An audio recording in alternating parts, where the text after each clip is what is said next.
Bonsoir à tous, bonsoir la Normandie conquérante, bonsoir les Normands. Nous sommes ici à Riouglas-Bouleville, dans l'Eure, là où il y a quasiment 6 ans jour pour jour, Hervé Morin avait présenté sa candidature. En raison des normes Covid, seuls sont présents les têtes de liste départementales, que je remercie, Thierry Liger pour le département de l'Orne, Sophie Gauguin et Rodolphe Thomas pour le département du Calvados, David Marguerite pour le département de la Manche, Guy Lefranc qui fait équipe avec Hervé Morin pour l'Eure, Clotilde Dier pour la Seine-Maritime, le maire de Bouleville que je remercie d'être présent avec nous, Bertrand Degnaud également pour le département de l'Orne. Sans plus attendre, je vous invite à découvrir pour la première fois le clip de campagne de la Normandie conquérante. Musique.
Vive la Normandie!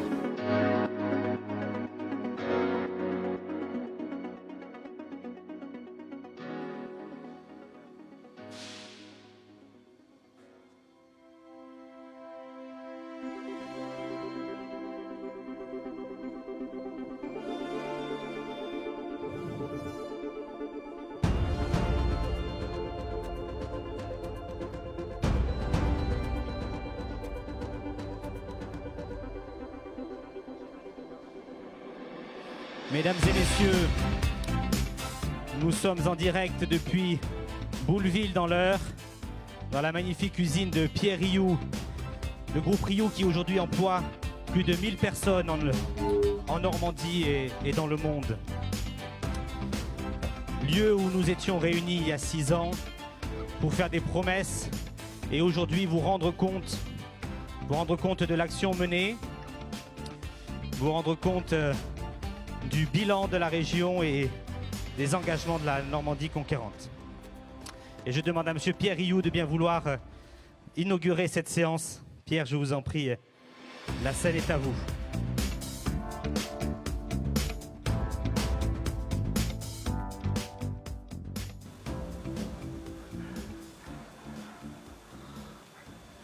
Alors, forcément, les pétoches, j'ai un manque d'habitude, mais comme j'ai le goût des autres, je vais essayer de m'appliquer. Donc déjà, je voudrais remercier messieurs et mesdames les élus, même si quelquefois je dis un peu de bêtises, mais vous êtes le bienvenu dans l'entreprise Riou-Glace, parce que c'est vraiment une belle entreprise qui innove, qui a des collaborateurs qui sortent de l'ordinaire. Vraiment, ils croient à leur entreprise régionale. Et ça, j'ai un petit message que je voulais vous faire passer. C'est qu'une entreprise familiale dans une région, c'est quelque chose qui est vraiment très important. Et bienvenue, Monsieur le Président. Il y a 6 ans, on était nombreux. J'aurais pas imaginé le chemin que vous avez fait, parce que vous avez sauvé beaucoup d'emplois, je crois, plus de 10 000. Vous avez mis des fonds avec la région dans cette entreprise en difficulté, aujourd'hui qui vous ont remboursé également. Et là, récemment, une entreprise comme Assibois, que vous avez sauvée, qui partait à la casse. Et là, vous avez sauvé 43 emplois.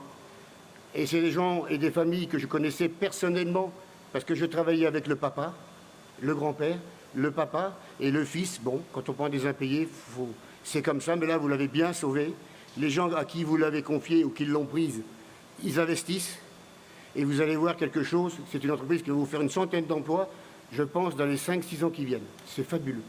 Donc pour tout ça, Monsieur le Président, je voudrais vous remercier. Et puis toute votre équipe, bien sûr.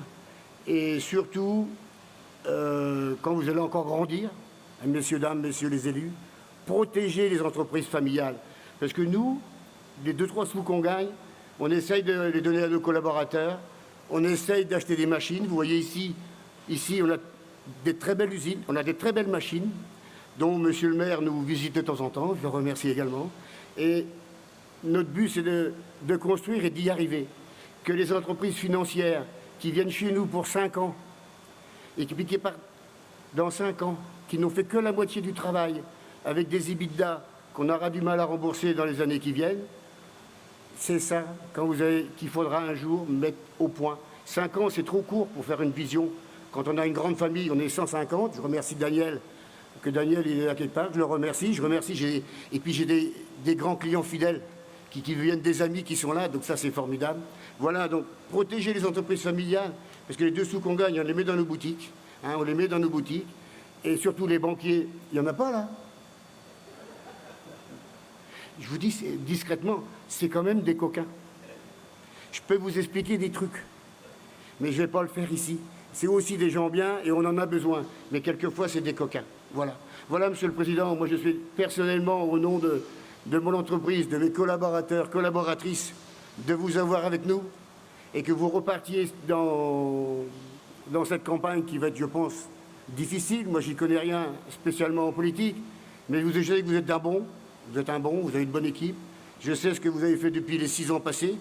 Quand vous êtes arrivé ici, il y a 6 ans en arrière, on devait être 170 personnes. Aujourd'hui, on est 150, 6 ans après. Et puis là, on a investi 7 millions d'euros pour préparer demain, l'après-Covid. Parce que le Covid, il faut savoir que le Covid va nous changer complètement la vie du futur. Va nous changer les matériaux, les comportements. Tout va être basé sur l'écologie. Donc, on va être obligé de se remettre en question. Et il y a 70% des produits qui vont être là dans 10 ans, qui ne sont pas nés encore aujourd'hui. C'est pour ça que tous les jeunes, c'est fantastique. Tous les jeunes qui veulent gratter, il y a ce qu'il faut. Ils peuvent gratter, il y a ce qu'il faut. Et je trouve ça formidable. Donc, pour tout ça, merci de mettre l'entreprise Riou-Glace en valeur.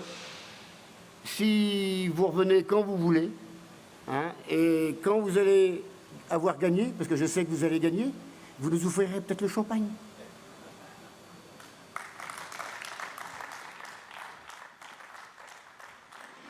Merci Pierre Rioux pour votre intervention. La parole est à Hervé Morin qui, je sais, est très ému d'être ici à vos côtés en présence de nos têtes de liste. Vous êtes déjà plus de 300 connectés sur le Facebook Live. Je vous laisse la parole à Hervé Morin. Bien. Cher Président, cher Pierre, merci pour nous avoir accueillis une nouvelle fois. On a un peu perturbé l'activité industrielle de l'entreprise aujourd'hui. Merci, parce que pour nous, il y a de l'émotion. Si on était là il y a 6 ans, c'était pas gagné d'avance. Il y avait beaucoup de monde. On est dans ce contexte qui est un contexte tellement incroyable, quoi, tellement surréaliste. Et donc, on voulait tout de même faire ce bilan de ces 5 années à la tête d'une région enfin réunifiée. On voulait le faire chez vous, dans ces conditions si singulières, avec Sophie, Thierry, Bertrand, David, Guy, Clotilde, Rodolphe, Édouard, André. Voilà, on voulait le faire chez vous parce que vous êtes l'exemple même de ce qu'on aime, c'est-à-dire quelqu'un totalement engagé pour sa boîte, engagé pour ses collaborateurs. Vous qui dites souvent je suis un autodidacte qui a une idée par minute. Voilà, j'ai le souvenir de ce que vous m'avez raconté. Un homme qui coupait du verre sur les marchés et qui est aujourd'hui à la tête d'une ETI de plus de 1000 salariés et avec ce siège historique qui est celui de Bouleville. On aimerait tellement avoir des milliers d'entreprises comme ça, non seulement pour la Normandie, mais pour la France. Et vous avez raison sur le capitalisme familial. Pourquoi l'Allemagne se porte si bien? C'est parce qu'il y a des entreprises de taille intermédiaire, parce que ces entreprises reposent sur un capital qui est un capital stable, et parce qu'il y a aussi une autre raison, c'est parce qu'il y a ce qu'on appelle les Landes, les régions en Allemagne, qui savent créer une dynamique économique régionale qui est très loin du modèle qui a été le nôtre pendant des décennies, qui est celui de l'hypercentralisation. L'Allemagne, ce sont des économies régionales soutenues par une région puissante et soutenues par des entreprises qui savent bâtir ensemble des projets. Et ça, c'est une force considérable. Et c'est ce que nous avons essayé de faire à notre façon en Normandie. Alors, mais les conseillers régionaux qui sont là m'ont dit « Hervé, il ne faut pas que tu fasses plus de 45 minutes parce que, compte tenu du contexte, tu vas enquiquiner tout le monde. » Donc, j'ai essayé de faire ça en 45 minutes en partant d'une première chose que je voudrais dire. Je l'ai déjà dit lorsque nous avons présenté les têtes de liste, mais j'insiste là-dessus. La réunification de la Normandie, ça n'était pas gagné d'avance. La réunification de la Normandie, elle avait du sens. Je me suis battu pendant des décennies pour cela. Mais la réunification, elle était considérée comme impossible par une partie de ceux qui étaient à la tête des régions haut-normandes et bas-normandes. Elle était considérée comme compliquée compte tenu de la rivalité historique entre Rouen et Caen. Elle était compliquée parce qu'on nous expliquait que la culture haut-normande n'était pas la même que la culture bas-normande. Et pourtant, cette réunification, j'ose affirmer que nous l'avons réussi. Nous l'avons réussi sans drames sociaux. Nous l'avons réussi dans des délais extrêmement courts. Et nous l'avons réussi aussi parce que nous avons été en capacité de porter une politique radicalement nouvelle. Ce que nous avons bâti, ça n'est pas l'addition de la politique de la Basse-Normandie et de la Haute-Normandie avec une espèce d'harmonisation. C'est de considérer que cette région, enfin sur ses fondations historiques, devait bénéficier d'une politique réécrite page par page. Et nous l'avons co-construite, bâtie avec celles et ceux qui en étaient les acteurs ou les destinataires. Quand nous avons fait le campus de l'apprentissage avec David Marguerite, nous avons réuni l'ensemble des acteurs, l'ensemble des organisations professionnelles et nous avons bâti une politique de l'apprentissage. Quand nous avons décidé de bâtir une politique à l'exportation avec Sophie Gauguin, nous l'avons bâti là aussi avec l'ensemble des entreprises normandes qui avaient vocation ou qui exportaient déjà.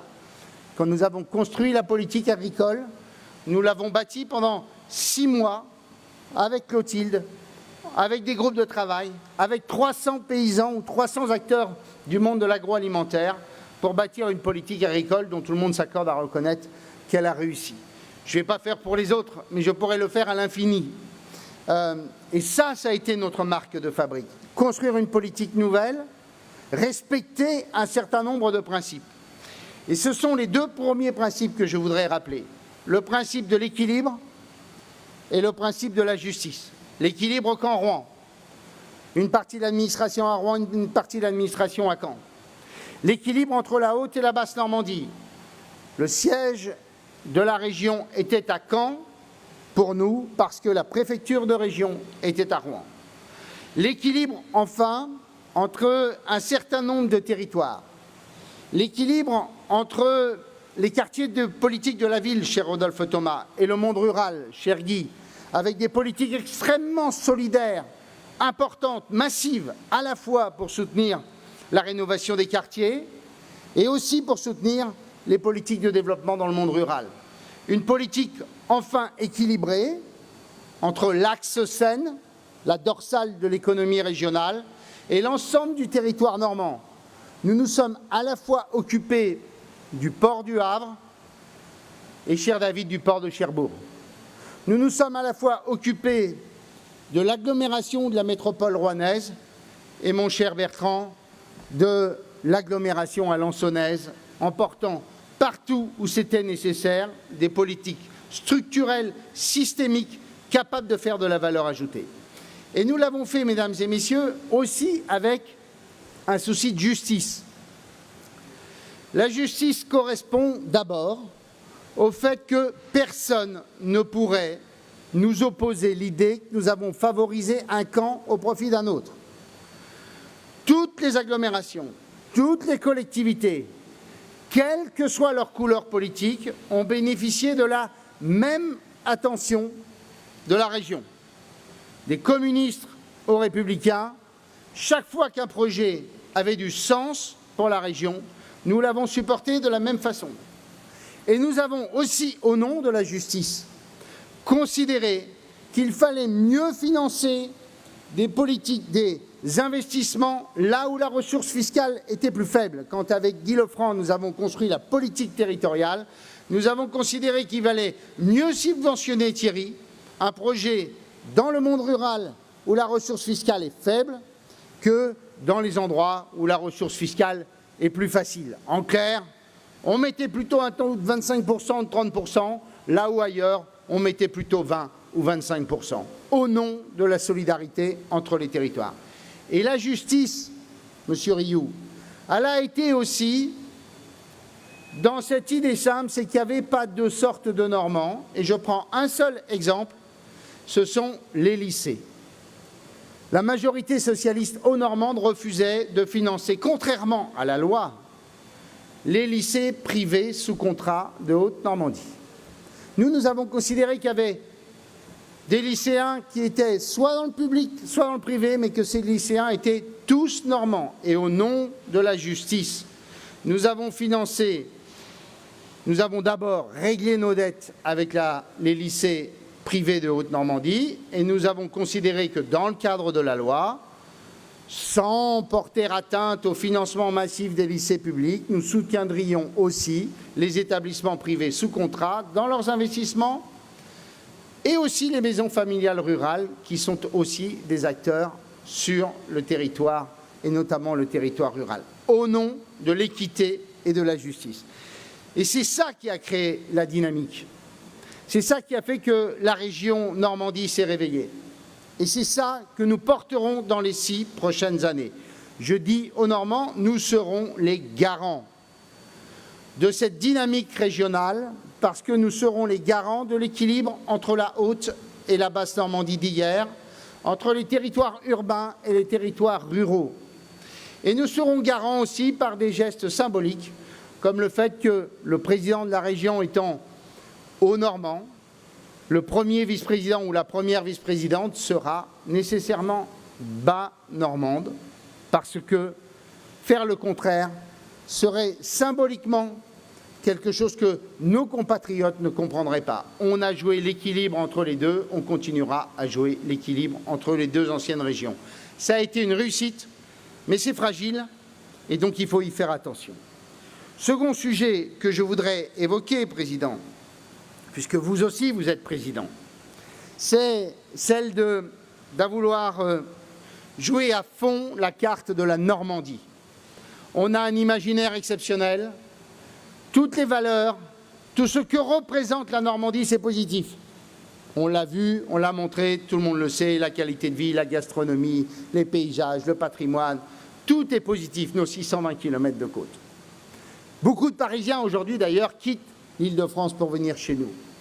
Et donc nous avons cherché en permanence à bâtir une idée simple, une communauté de destin, la communauté de destin des Normands, comme les Bretons savent ce que considérer Bretons, même s'ils sont aussi français, comme les Alsaciens sont en permanence en train de porter la solidarité alsacienne. Eh bien, vous voyez depuis 6 ans progressivement apparaître de plus en plus de drapeaux normands. Les léopards flottent de plus en plus dans la région.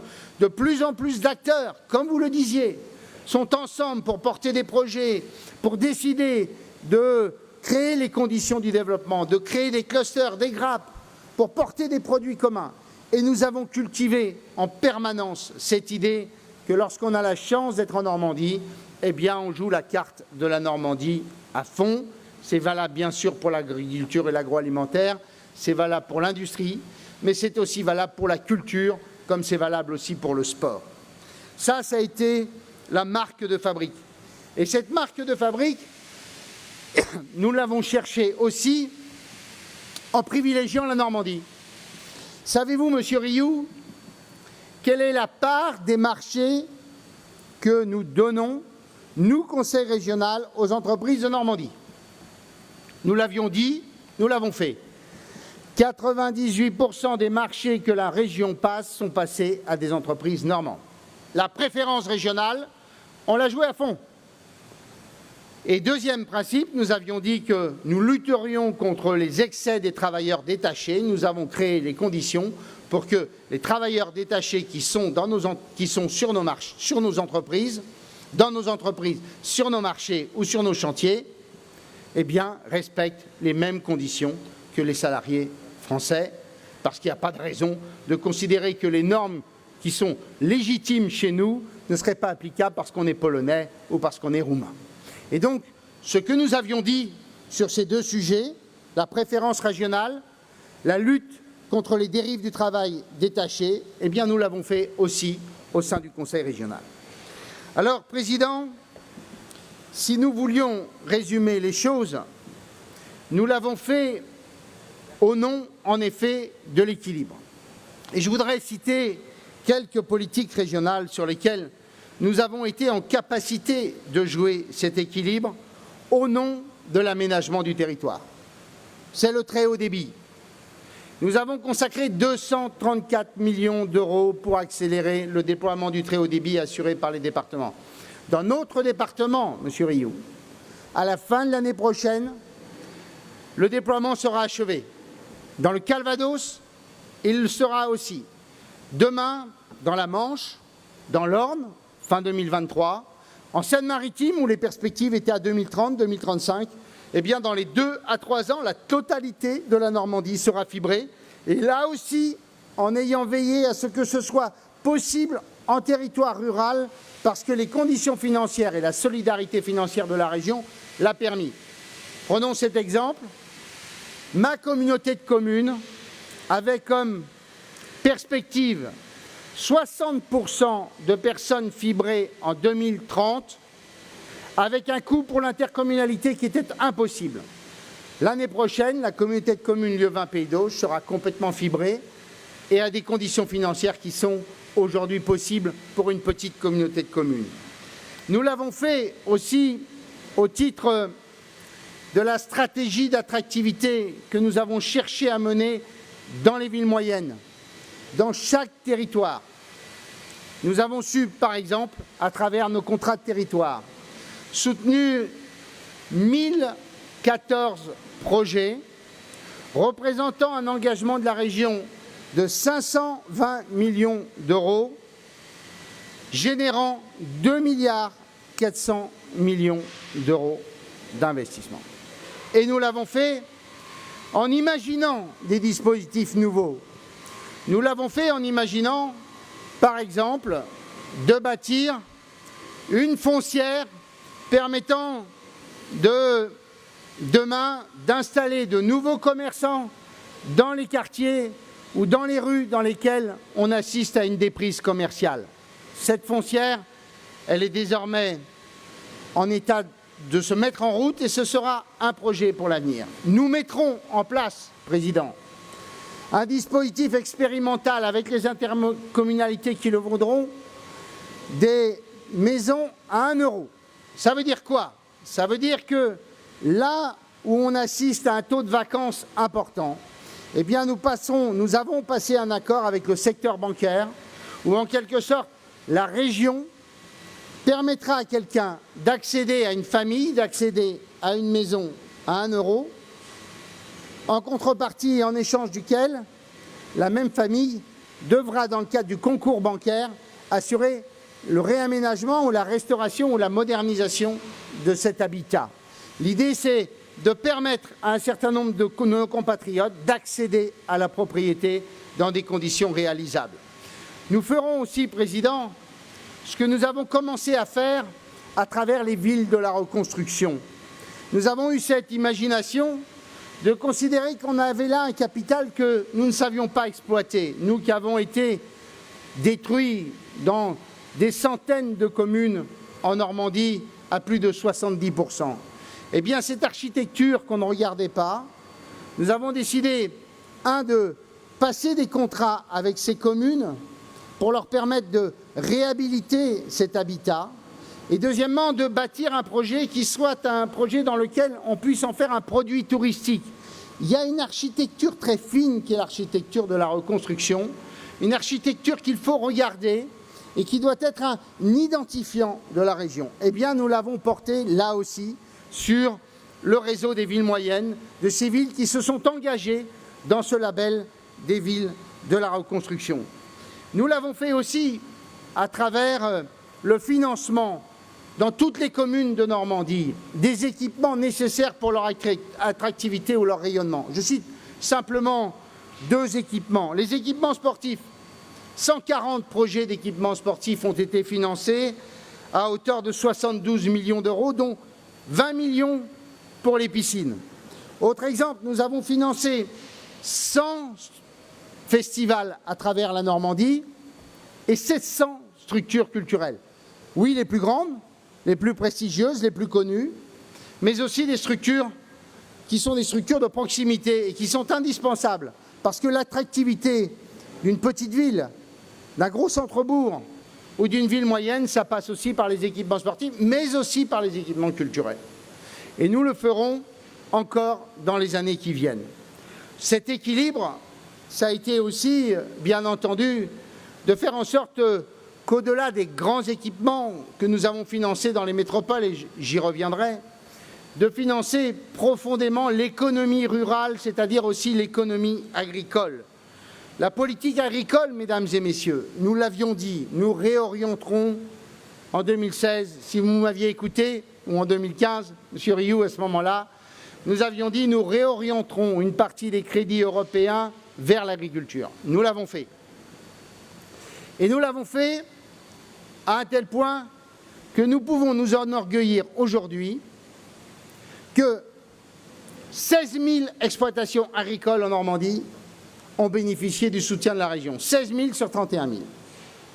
Et nous pouvons dire, chiffre à l'appui, que parmi les 432 millions d'euros qui ont été accordés à l'agriculture normande, 321 millions d'euros sont allés pour la modernisation des exploitations, pour l'innovation agricole, pour l'amélioration de la performance, pour la création de valeur ajoutée, pour l'innovation, pour le soutien à la protéine végétale, pour le soutien aux filières courtes, pour le soutien au bio.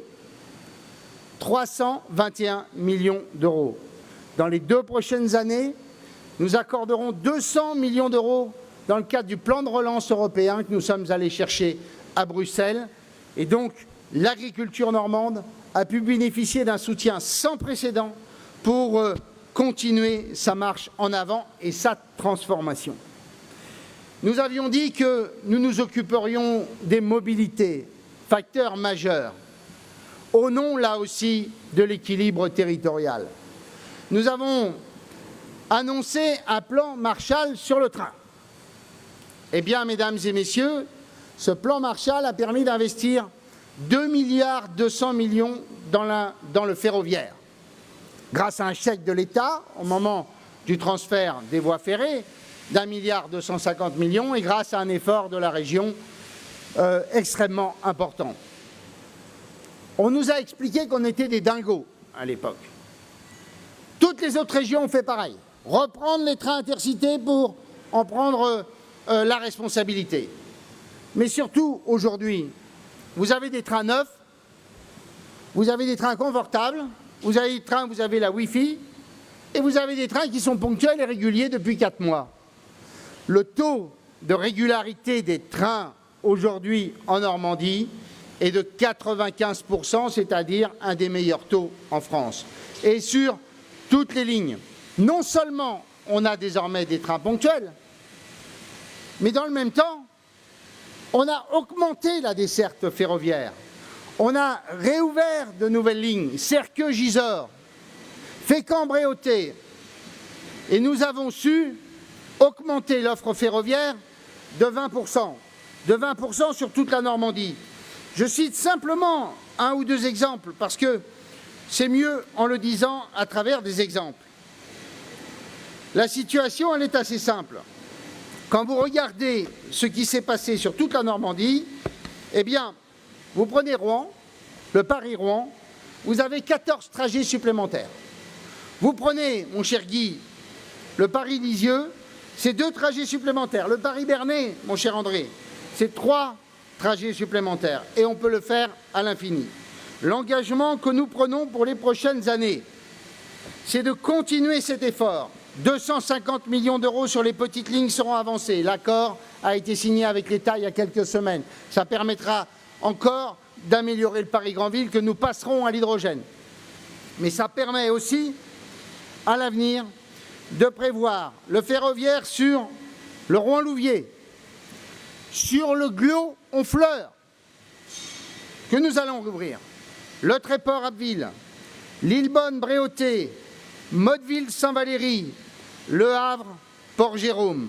Voilà les lignes et les petites lignes et la desserte ferroviaire complémentaire que nous mettrons en place parce que nous avons décidé de continuer cet effort sur le ferroviaire. Nous continuerons en effet aussi à investir sur les routes. Quand la majorité socialiste vert ne voulait plus financer 1 kilomètre de route et que, bien entendu, la même peine existerait s'il fallait qu'il gagne ces régionales, nous disons, sur les grandes infrastructures routières, nous continuerons à le faire. Je ne vais pas les citer parce que tout le monde le connaît, le Flair-Argentan, le Grand Villavranche, le contournement de Cherbourg. Nous sommes bien entendu favorables au contournement est de Rouen et nous attendons les conclusions de l'étude menée par l'État sur les contre-propositions de la métropole rouennaise pour nous repositionner une nouvelle fois. Mais je dis clairement que nous continuerons à le faire et que nous proposerons à l'État, dans le cadre de la loi 4D, de prendre en main la RN12 qui, depuis trop longtemps, attend une amélioration significative de son réseau. Nous en discutons avec le président du département de l'Orne, mais nous avons bien l'intention de nous positionner sur cette histoire.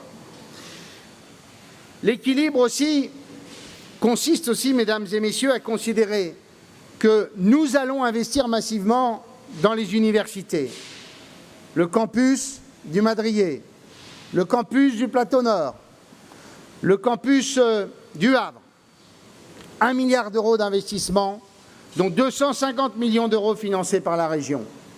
250 millions d'euros financés par la région quand l'État, sur des structures qui sont pourtant, qui lui appartiennent, ne nous annonce aujourd'hui que 50 millions d'euros d'investissement. Parce que pour nous, la question universitaire est clé en matière d'attractivité du territoire. Eh bien, ce que nous disons, c'est que oui, nous continuerons à financer non seulement les 3 grands pôles universitaires, mais que nous veillerons à faire en sorte que les antennes universitaires puissent bénéficier aussi de concours de la région. L'ISPA d'Alençon, pour laquelle on va bientôt annoncer des financements et des développements supplémentaires, ou par exemple, pour ne citer qu'un deuxième exemple, mais je pourrais citer aussi Évreux, citer un Techmer à Cherbourg, où nous sommes de loin les premiers investisseurs.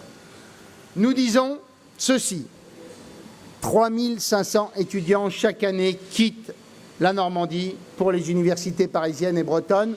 C'est une saignée insupportable pour la Normandie. Ce que nous voulons, c'est que ces étudiants, à l'avenir, soient au moins aussi nombreux à venir en Normandie que ceux qui, pour des raisons diverses et variées, sont obligés d'aller dans d'autres universités. Et pour cela, l'engagement que nous prenons, c'est de faire en sorte que chaque année, un établissement d'enseignement supérieur ouvre en Normandie. Nous avons fait beaucoup d'investissements dans toute une série d'enseignements supérieurs, dans toute une série d'établissements. Mais l'idée, c'est que nous puissions faire en sorte que ce que nous avons commencé avec l'ICEN, qui va s'installer à Caen, avec l'école Fauchon, qui va s'installer à Rouen, avec l'IT2I, qui s'est installé à Vernon, et demain une école sur l'hydrogène avec le CNAM, eh bien que nous puissions chaque année, à travers un travail que nous allons mener, faire en sorte que la Normandie puisse accueillir un établissement d'enseignement supérieur par an. C'est une priorité absolue pour la région. Je continue à considérer que le travail, David, considérable que nous avons effectué pour la formation des demandeurs d'emploi, l'augmentation de 25% du nombre de formations, Président. On formait 20 000 personnes par an, on en forme 25 000 aujourd'hui. Les 800 formations nouvelles que nous avons ouvertes pour ces demandeurs d'emploi, eh bien qu'il nous faudra amplifier encore cet effort. Trop d'étranglements encore dans toute une série de secteurs, trop de poches dans certains bassins d'emploi, de chômage massif, quand de l'autre côté, dans une partie du territoire de Normandie, des territoires avec des tensions considérables sur le marché du travail. Et nous allons donc mettre en place de nouveaux dispositifs, et notamment l'idée qu'on puisse mieux rémunérer les stagiaires partant en formation, en leur proposant, notamment pour les jeunes, parce qu'on ne peut le faire que pour les jeunes, bien entendu, c'est de considérer qu'un jeune qui vit dans un secteur dans lequel il est difficile de trouver du boulot, eh bien nous puissions l'accompagner complètement et totalement en améliorant sa rémunération pour qu'il puisse envisager de faire quelques dizaines ou centaines de kilomètres pour aller dans un endroit où il trouvera plus facilement du travail parce que dans un bassin d'emploi où il y a des recherches importantes. L'investissement que nous avons effectué, enfin, il a concerné les structures des professions paramédicales. Nous avons financé 2 IFSI neufs, Alençon et Fécamp. Nous en financerons 2 à l'avenir, Évreux et Cherbourg. Les travaux sont en cours. Président, si je résume les choses, ce que nous nous sommes dit, c'est que pour faire progresser la région, il fallait cultiver nos points forts. En clair, si tu veux traiter tes faiblesses, cultive tes points forts. Fais en sorte que, à chaque fois que tu détectes une spécialité dans laquelle la Normandie est meilleure que les autres ou a des atouts comparatifs meilleurs que les autres, eh bien cultive-les à fond pour favoriser le développement de la région. Un peu comme les sportifs, on leur dit quand tu es à l'entraînement, cultive tes points forts, ça va réduire tes faiblesses. Eh bien, on a essayé de faire la même chose sur l'économie régionale. On a essayé de le faire sur l'économie régionale en ayant d'abord la constitution d'un écosystème dont tout le monde s'accorde à reconnaître qu'il est extrêmement favorable. Nous avons pris l'entreprise de sa naissance jusqu'à l'ETI et nous avons fait en sorte d'être à chaque fois présents dans la totalité de ce chaînon de valeur. Vous êtes étudiant, nous avons créé avec Normandie Université le programme Pépite. Vous avez envie de créer votre boîte, on vous donne déjà un premier instrument, un premier outil. Ensuite, vous êtes chercheur, vous pensez qu'il y a une retombée possible. On a créé Normandie Valorisation, une société de transfert de technologie. Il n'y en avait pas en Normandie. Nous avons ensuite des entreprises qui commencent à poindre. Normandie Incubation. Nous avons des entreprises qui commencent à sortir sur le marché et à devenir des start-up. Nous avons créé toute une série d'outils, dont l'un, le plus connu, qui est ce fonds d'investissement, ce fonds souverain, le seul existant en région en 2016. Désormais, d'autres ont fait comme nous. J'ai vu qu'Auvergne-Rhône-Alpes nous avait copié il y a quelques mois et que Grand Est aussi. Eh bien, nous sommes aujourd'hui dans le capital d'une 50aine d'entreprises. Notre intention, c'est d'être dans le capital de 100 entreprises dans les 6 prochaines années. Et nous sommes à la fois dans les start-up et aussi parfois dans des PME, dans des ETI. Et nous aurons un accent particulier, nous en avons parlé avec Sophie, pour faire en sorte que la région mette en place un dispositif précis sur la question de la transmission des entreprises, Président. C'est un moment fragile, un moment compliqué.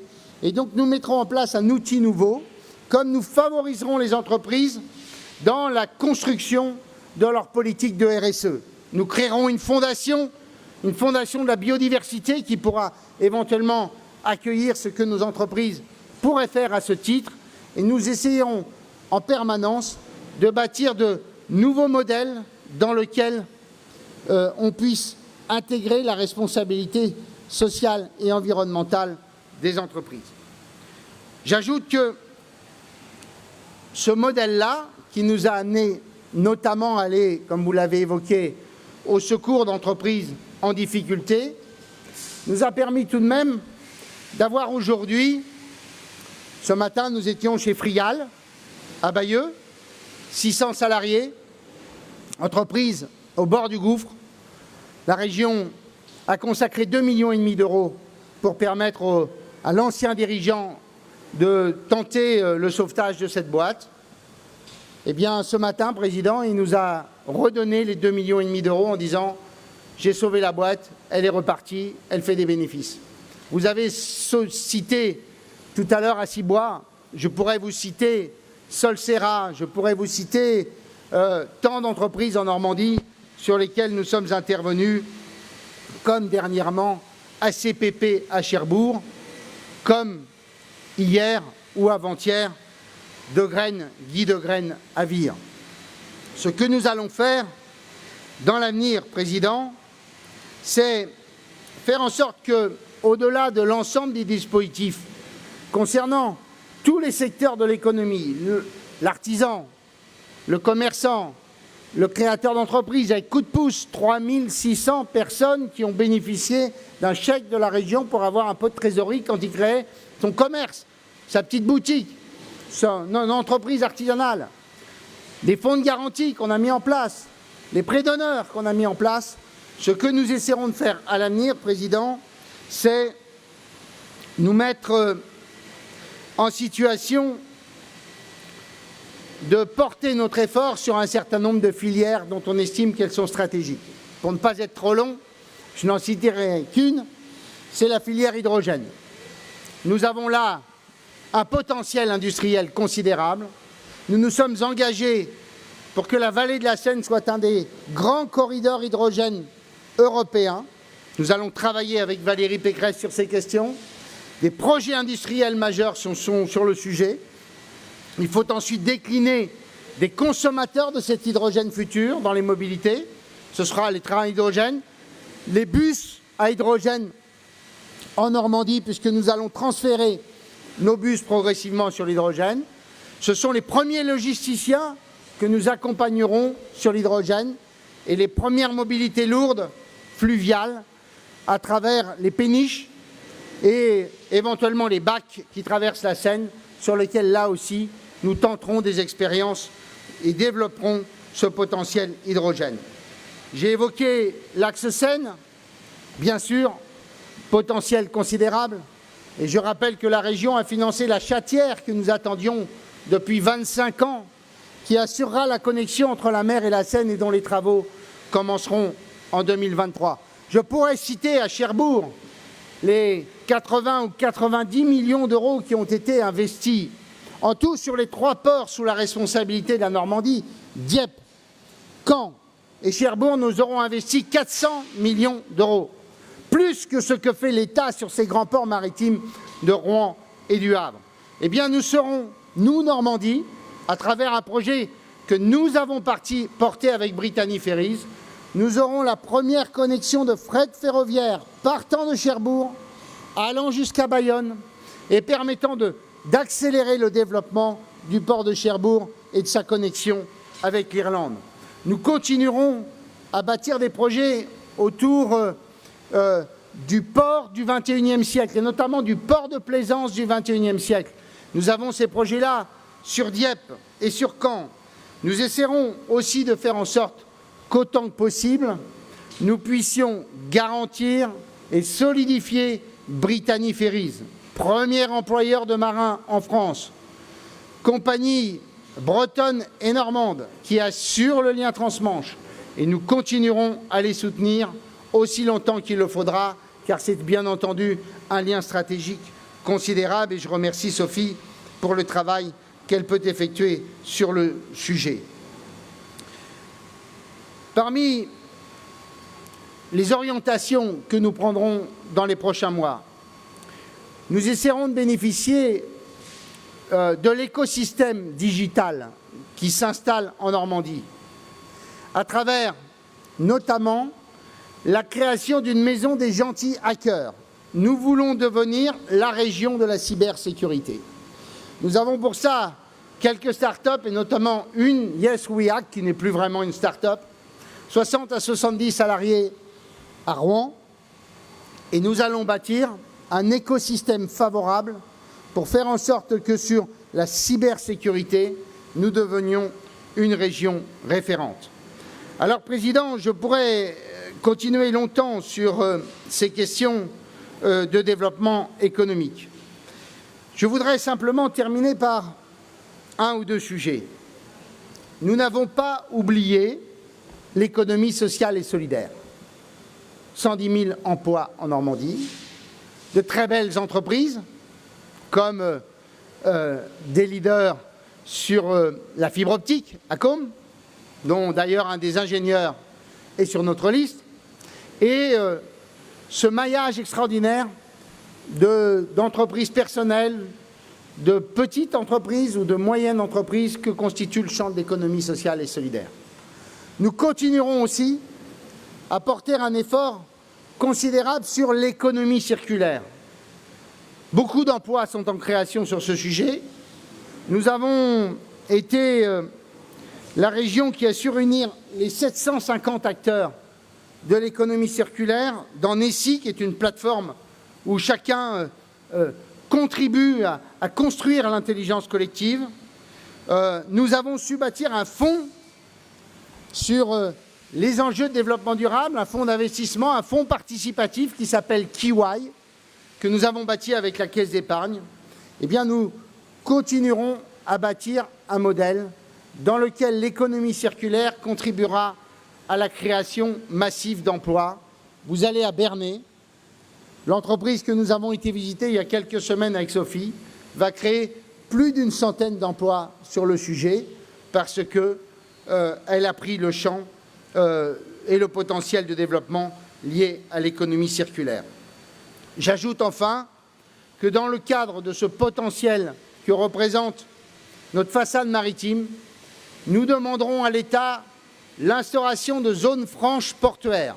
Face au Brexit, nous considérons qu'il est d'importance que nous puissions bénéficier d'un environnement industriel ou portuaire permettant de concurrencer positivement les projets de développement et de politique économique menés par les Britanniques.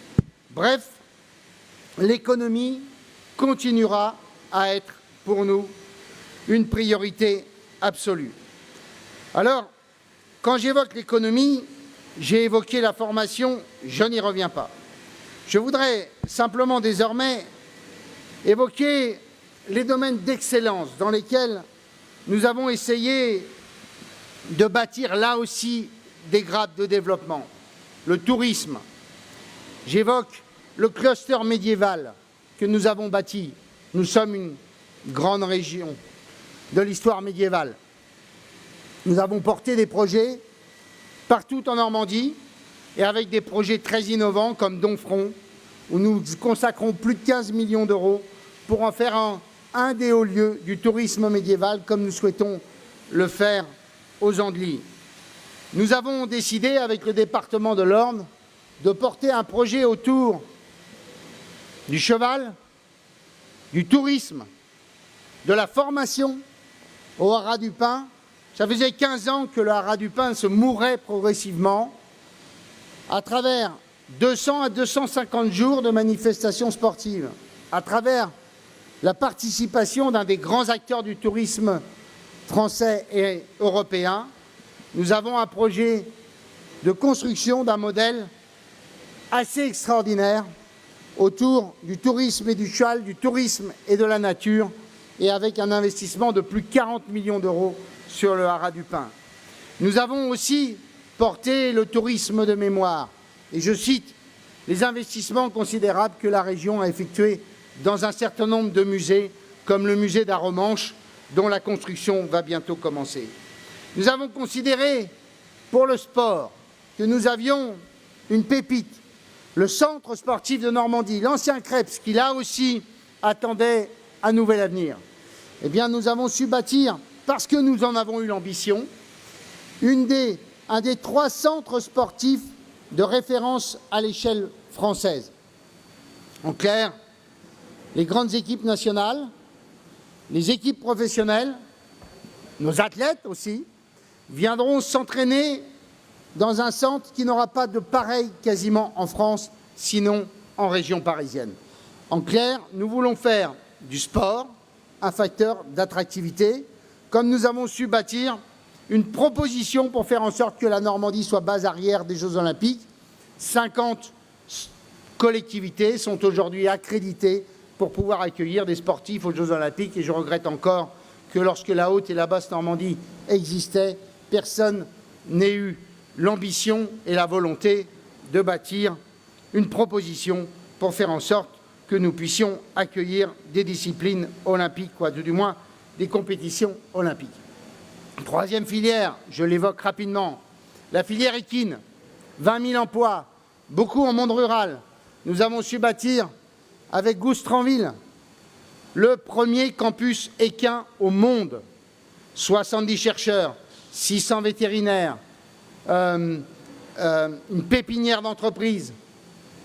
Nous aurons là la capacité de dire au monde entier, quand vous voulez investir dans le cheval, c'est en Normandie que ça doit se faire. On a l'expérience, on a des savoir-faire, on a l'herbe qui pousse toute seule, on a les hommes et les femmes qui ont la compétence, et nous aurons un rassemblement de matières grises et d'intelligence comme nulle part au monde, et d'équipements. Avec la BO, avec le Polypique de Saint-Lô, avec aussi des manifestations sportives qui rappellent à quel point nous sommes une terre du cheval, comme ce CSO que nous avons construit de toutes pièces à Deauville avec Longines.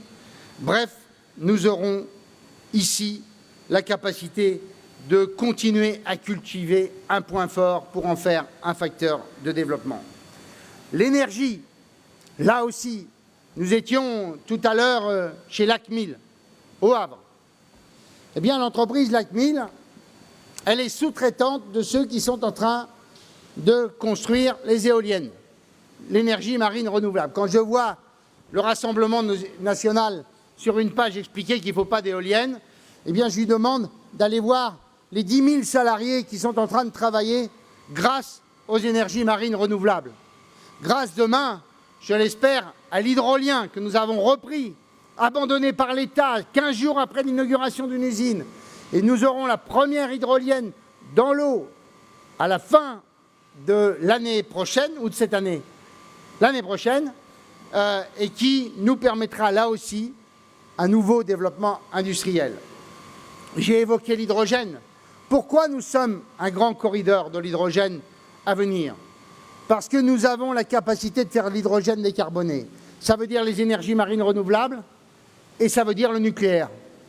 Et nous défendons, et je le redis, un deuxième EPR en Normandie, à Penly. EDF a pris cette décision. Nous commençons à travailler avec Jean-Bernard Lévy, le PDG d'EDF, et les intercommunalités concernées, parce que bien entendu, il faut s'y préparer. La décision finale sera prise par le chef de l'État élu au lendemain de l'élection présidentielle, mais le choix est fait parce qu'il y a un consensus politique, hormis les Verts. Et donc, je dis très clairement, si on veut lutter contre le réchauffement climatique au XXIe siècle, nous avons besoin du nucléaire. Et quand on a besoin du nucléaire, eh bien, faisons en sorte qu'au lieu que cet investissement s'effectue dans les Hauts-de-France ou en Auvergne-Rhône-Alpes, que cet investissement de 15 milliards d'euros, créateur de 10 000 emplois, se fasse en Normandie, c'est-à-dire à Penly. Je laisse le soin au Parti communiste et à ses alliés réguliers que sont socialistes et verts nous expliquer ce qu'ils feront face à la proposition d'EDF. Je pourrais citer aussi notre façade maritime. Je pourrais bien entendu évoquer le soutien, Clotilde, aux pêcheurs. 30 millions d'euros qui ont été accordés à la pêche. 600 ou 800 projets dans les projets aquacoles et autour de la pêche. Mais je pourrais citer aussi le fait que nous avons réaffirmé notre vocation maritime à travers notre soutien à toute une série de grandes courses. Le Figaro avec un bateau normand, Jacques Vabre au Havre où nous sommes désormais co-organisateurs, la Fast Note Race qui aura lieu pour la première fois à Cherbourg, et je pourrais citer le Vendée Globe où nous avons été présents avec une entreprise normande. Bien entendu, c'est aussi faire en sorte que nous puissions porter la recherche normande.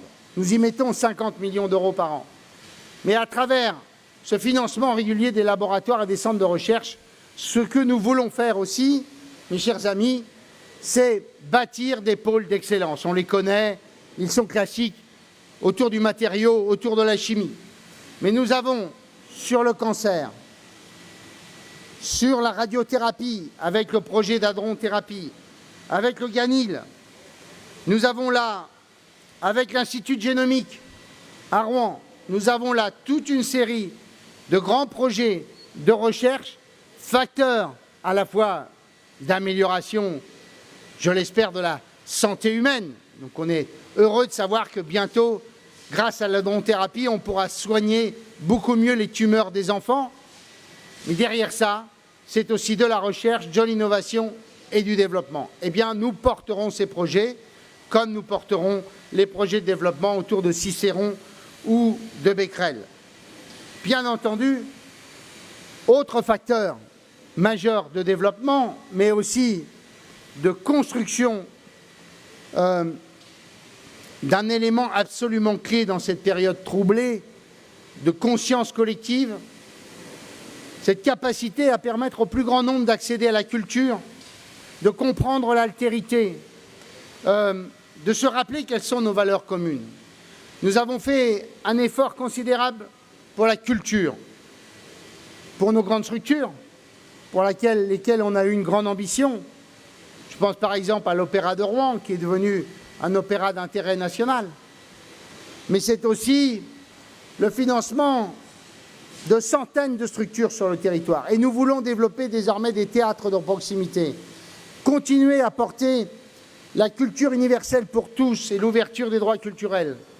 Et, mesdames et messieurs, nous sommes une région où le budget de la culture est passé de 36 millions d'euros à 40 millions d'euros. 15% de croissance. Et lorsque le Covid est arrivé, nous avons accordé 4 millions d'euros pour soutenir les artistes, la culture et la création. Et nous l'avons fait immédiatement. Ça a été, avec l'économie, notre première priorité. Je pourrais, mesdames et messieurs, continuer longtemps sur ces atouts que nous avons cherché à porter avec une ambition importante.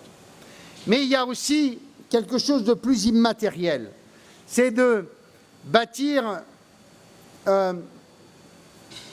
une ambition normande, de porter un message normand. Et nous l'avons fait à travers toute une série de manifestations que nous avons portées. Je pense bien sûr à Normandie pour la paix. Nous sommes en train de bâtir un grand Davos de la paix. Nous sommes en train, compte tenu de notre histoire, de devenir une des terres de référence sur les questions de sécurité, de développement durable et de paix. Cet événement-là est un événement qui est possible parce que nous sommes en Normandie. On l'a bâti grâce à la volonté et l'énergie de François-Xavier Priolo, mais elle a permis de porter de belles valeurs pour la Normandie, les valeurs de paix et de liberté. Nous avons été aussi des acteurs majeurs, au-delà des festivals et des grands festivals que nous soutenons, d'un certain nombre de grandes manifestations. Normandie impressionniste, que nous avons continué et dont nous sommes les premiers financeurs. Nous avons largement participé à la Grande Armada. Nous sommes là aussi les premiers financeurs de la Grande Armada. Nous avons largement participé aux 500 ans du Havre, comme nous participerons aux anniversaires de Caen. Et nous continuerons à porter, partout où nous le pourrons, la Normandie. C'est la grande débarque, où nous voulons faire un événement sur la coquille Saint-Jacques comparable à ce qui pouvait exister sur le Beaujolais. Et c'est aussi ce festival de l'excellence normande, où nous réunissons les meilleurs de Normandie, tous secteurs confondus, de la recherche, de l'entreprise, de l'agroalimentaire, et qui a été un succès exceptionnel, que nous n'avons pas pu faire l'année dernière à cause du Covid, et que nous ferons en septembre prochain. Et cette fierté d'être normande, nous l'avons portée aussi à l'étranger, au CES de Las Vegas, où nous avions plus de 50 entreprises du digital qui portaient le drapeau de la Normandie. Nous le portons au salon Made in France, avec un stand absolument exceptionnel, avec les entreprises du patrimoine vivant et l'association portée par Sophie et Luc Le Sénécal. Nous le portons à travers l'accueil de l'Olympiade des métiers, qui nous a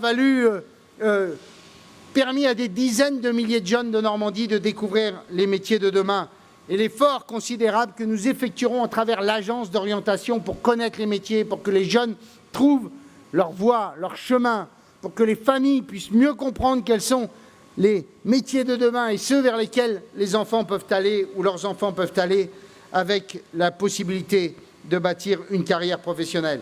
Et bien sûr, je termine, ma chère Clotilde, par le salon de l'agriculture. Quand il y avait la Haute et la Basse Normandie, on avait un salon médiocre, avec un stand médiocre, parce que personne ne voulait vraiment y mettre du sien. On a décidé de porter le fanion, de considérer que l'agriculture et l'agroalimentaire normand, c'était clé, c'était stratégique, qu'on y mettrait les moyens, qu'on associerait tous les départements. Aujourd'hui, nous avons de loin le stand le plus beau de toutes les régions françaises au salon de l'agriculture.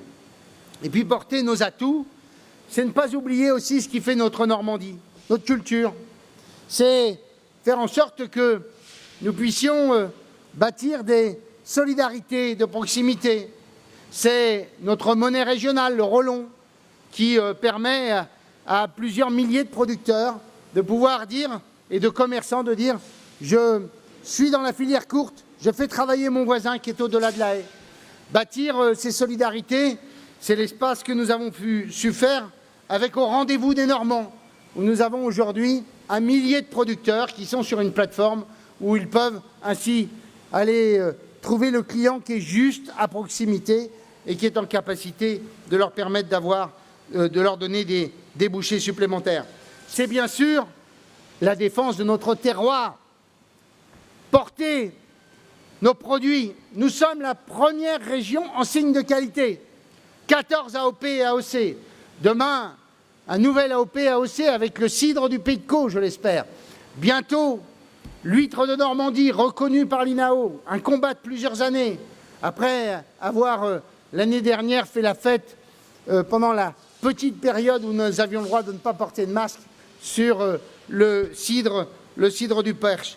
C'est aussi, bien sûr, défendre notre patrimoine génétique, nos 23 races patrimoniales qui étaient toutes à l'abandon, portées par quelques associations sans moyens et qui constituent autant de niches vers lesquelles on peut aller. Ces niches, c'est la niche autour de la poule de Gournay, qui est aussi bon que la volaille de Bresse. C'est le cochon de Bayeux, le porc de Bayeux. C'est la chèvre des fossés, où on commence à voir les premiers élevages.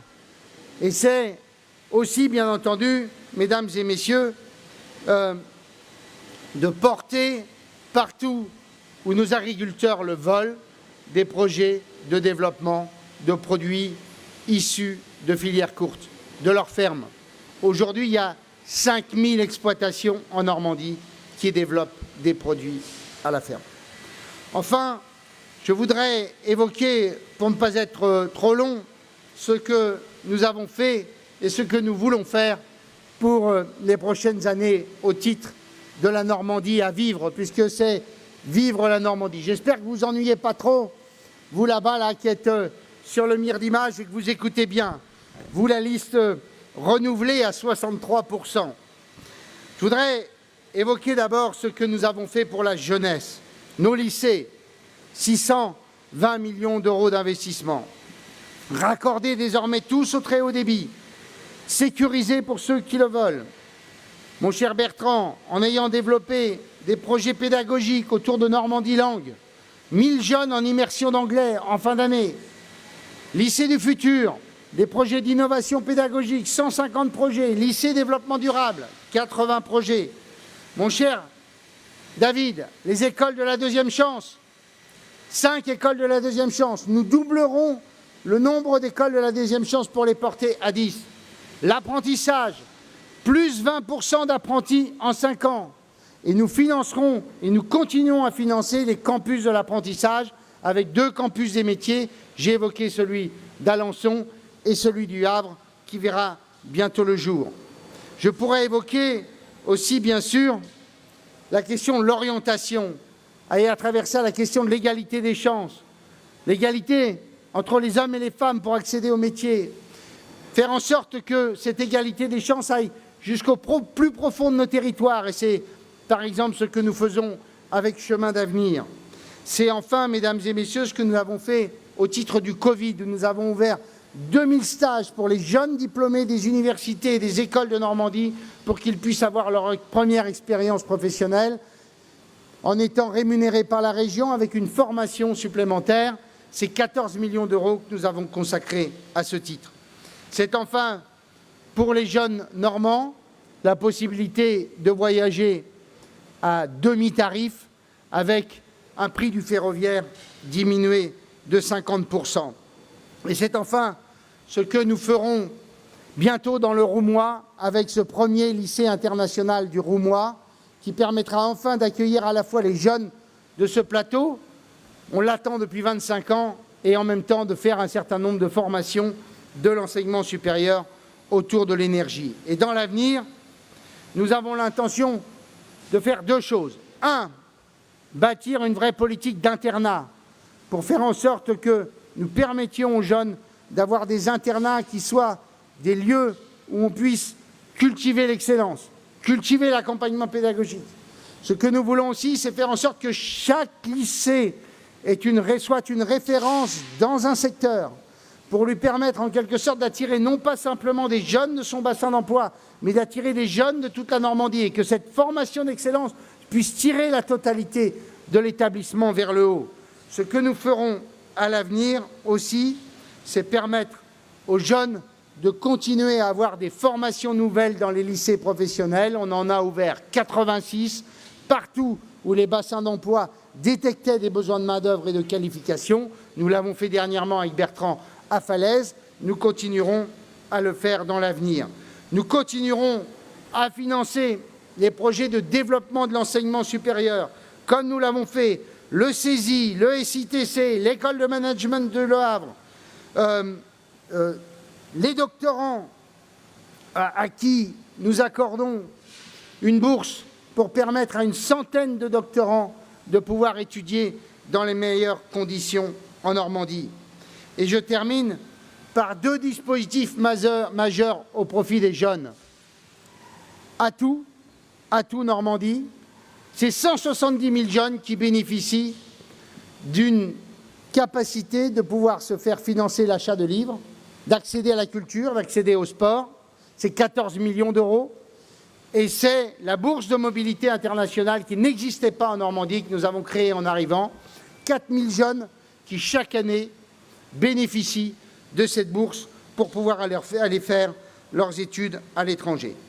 À l'avenir, nous aurons une politique nouvelle. Nous allons créer les compagnies normandes.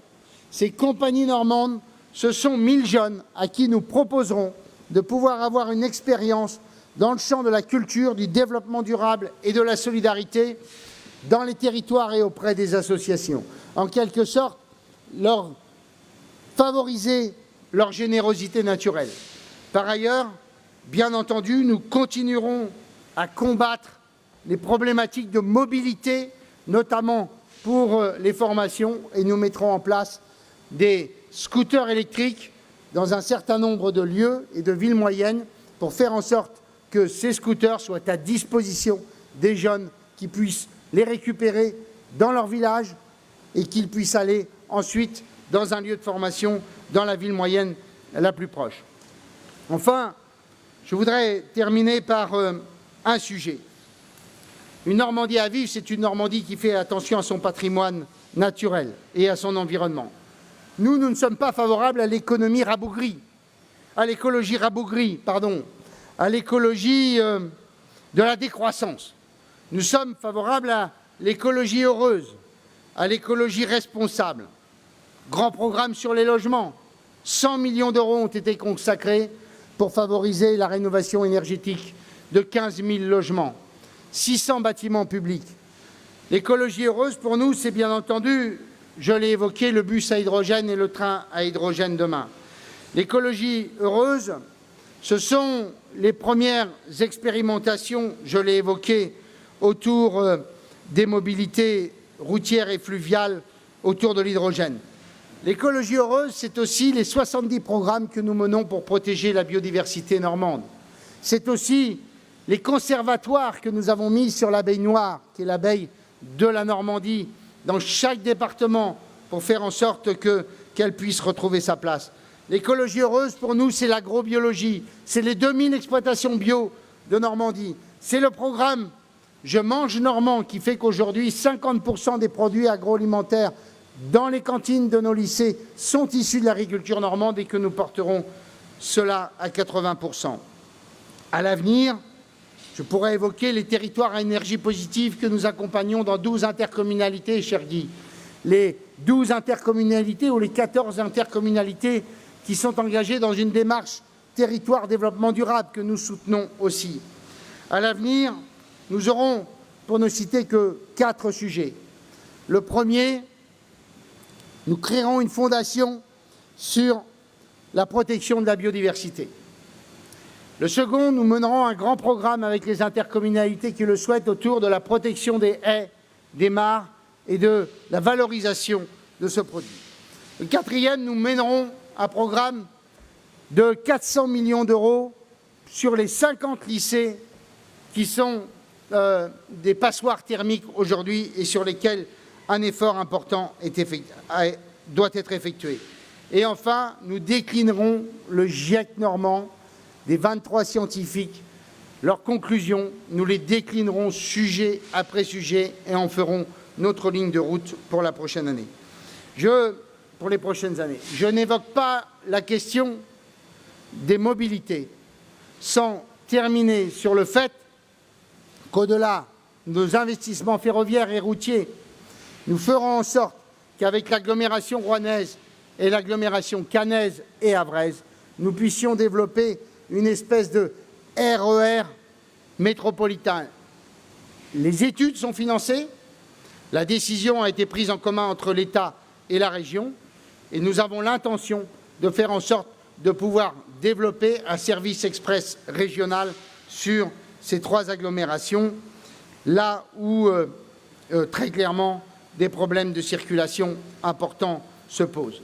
Enfin, une Normandie à vivre, mesdames et messieurs, c'est une Normandie dans laquelle on assure la sécurité. La sécurité, c'est la sécurité des personnes. Nous financerons et passerons des contrats avec les collectivités qui le souhaiteront pour assurer et améliorer la sécurité dans les villes. Guy Lefranc et Rodolphe Thomas nous ont beaucoup inspirés sur cette idée. Vidéoprotection, centre de vision, formation des policiers municipaux. Nous nous engagerons avec les territoires qui le souhaitent. Nous sommes engagés dans les lycées. Nous le ferons désormais avec les villes là où les villes l'estiment nécessaire. Et enfin, la sécurité, c'est la sécurité en matière de santé. Nous prendrons une grande orientation. Nous en ferons un point stratégique. Facteur d'attractivité et bien entendu accès à la santé pour tous nos compatriotes. Nous porterons un schéma régional de santé que nous partagerons avec l'État. Nous déciderons d'investir dans les hôpitaux de proximité pour leur modernisation et pour l'offre de soins. Nous l'avons fait pour les maisons de santé. On peut considérer que le maillage est quasiment terminé. 150 maisons de santé seront construites en 2023. Et donc la Normandie sera couverte. Nous avons fait un effort très important sur les professions paramédicales. Kinés, pédicures, podologues, psychomotriciens, audioprothésistes, formations qui ont été soit créées, soit renforcées. Nous ferons un plan supplémentaire sur les infirmières, les aides-soignants, 800 infirmières et aides-soignants supplémentaires après en avoir décidé la formation d'une centaine de plus dès l'année dernière. Mais ce que nous ferons, c'est, au-delà de la fac de dentaire et des fauteuils d'odontologie qui vont être créés comme ils l'ont été à Évreux, eh bien, nous investirons le champ de la santé pour faire en sorte de financer l'innovation, la télémédecine, mais aussi les équipements de santé dans les hôpitaux de proximité. On ne peut pas continuer à laisser mourir progressivement toute une série de structures hospitalières qui sont clés pour toute une série de territoires. C'est inacceptable de fermer l'hôpital de Bernay, tout du moins la maternité de l'hôpital de Bernay avec ses 450 accouchements, comme il est inacceptable de ne pas accroître l'offre de santé dans des territoires parce qu'on considère que la démographie ne serait pas suffisante en fonction des critères nationaux. Eh bien, nous nous engagerons massivement sur ces questions. Alors, mesdames et messieurs, on a beaucoup fait en 6 ans et on a l'intention de faire encore beaucoup pendant 6 ans. Moi, ce que je retiens, c'est que nous avons fait ce que nous devions faire. Nous avons fait ce que nous avions dit que nous ferions. Si vous prenez nos 118 propositions de 2015, 82 ont été complètement réalisées. 18 sont en cours, 11 n'ont pas été faites, et 7 ont été abandonnées parce qu'elles n'avaient plus de pertinence.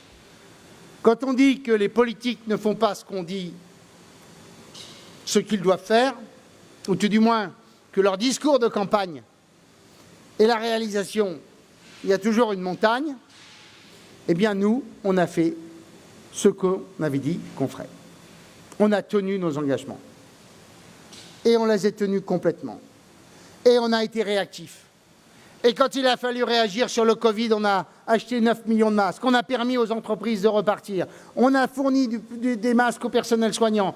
Quand l'État voulait laisser fermer les plages, on s'est battu pour que les plages soient ouvertes. Lorsqu'il a fallu faire un acte de reconnaissance auprès du personnel de santé, on a offert 1500 week-ends pour que le personnel de santé puisse récupérer un peu. Eh bien, nous continuerons à faire ce que nous avons dit que nous ferions.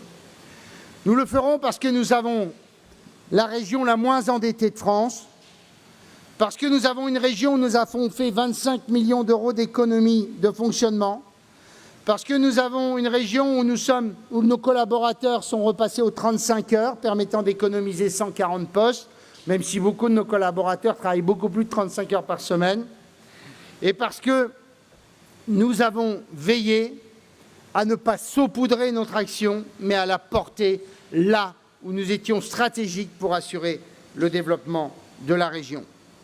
Et mesdames et messieurs, nous le porterons, et nous le porterons parce que notre région est une région magnifique, notre région est une région fantastique, notre région est une région extraordinaire, que demain, ça va être la revanche des campagnes, la revanche des villes moyennes, parce que la démétropolisation va connaître un nouvel essor. Il avait commencé avant le Covid, il va s'accélérer. Et donc la Normandie est une terre d'accueil extraordinaire pour ces Français qui veulent quitter, notamment l'Île-de-France. Mais il y a derrière tout ça quelque chose d'exceptionnel. C'est que nos compatriotes sont convaincus de l'avenir de la Normandie. Quand l'IFOP a mené une enquête d'opinion pour 2 journaux, présentée il y a une quinzaine de jours, quand 67% des habitants des Hauts-de-France n'ont pas confiance dans l'avenir de leur région, 66% des Normands disent avoir confiance dans l'avenir de leur région. 55 ou 54% des Normands disent avoir confiance dans l'avenir de l'économie de leur région. Et c'est rare d'arriver à de tels niveaux.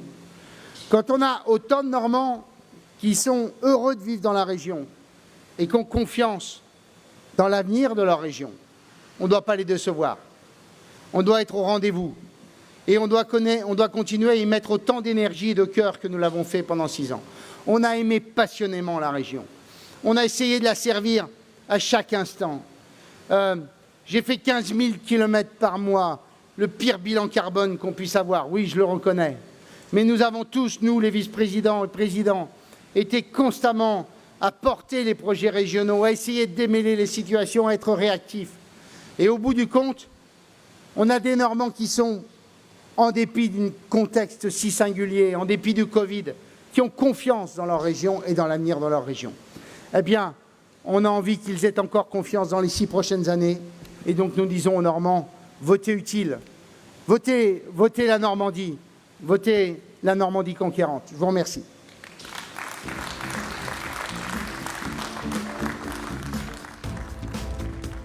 Merci. Merci à tous. Vous avez été plusieurs centaines à nous suivre ce soir depuis Bouleville, chez Riou-Glace. Merci.